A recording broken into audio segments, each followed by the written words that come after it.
شاب عجبته بنت جميل قوي. راح قال لابو يابا انا بحب البنت دي وعايز اتجوزها.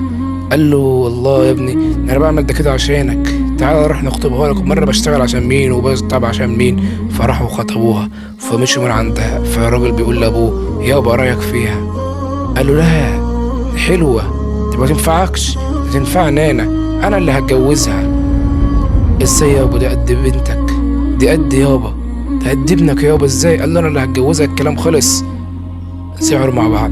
راحوا اشتكوه للعسكري. يا عسكري ده ابويا عايز يتجوز البنت اللي انا بحبها وهي صغيره، راح خطبها له وهو عايز يتجوزها. العسكري ايه ده؟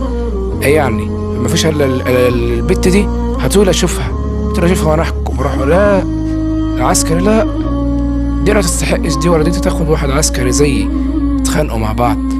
راحوا لظابط كبير قال لهم هي من حلاوه البنات يعني هاتولي البت دي انا اشوفها.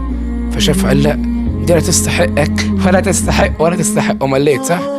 لا دي تستحق واحد ظابط زيي، ما تقلقش جايه كبيره. فاتضايقوا مع بعض جامد. قالوا احنا نروح نحكم للعمده. يا حضره العمده ده عايز يتجوز دي وده عايز يتجوز دي، وهي للواد ده والواد ده بيحبها وهم عايزين ياخدوها منه. قال لهم ليه يعني يا من قله البنات؟ هاتولي البت دي وانا اشوفها وانا اقول لكم. فراحوا البت ليه وقال لهم لا لا انت ولا انت ولا انت، دي مش عايزه غير امير، مش عايزه غير واحد امير زيي، غير واحد عمده، انا اللي هتجوزها.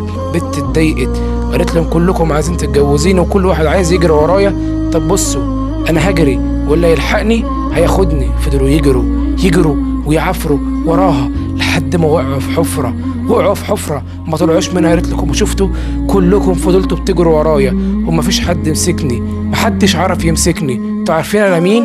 انا الدنيا. في الاخر وقعتوا في حفره. شوف كان كله بيجري وراها، عايشين بنجري وراها، وفي الاخر مصيرنا تحت التراب، مصيرنا في حفره تحت. فبلاش اللي بنعمله ده.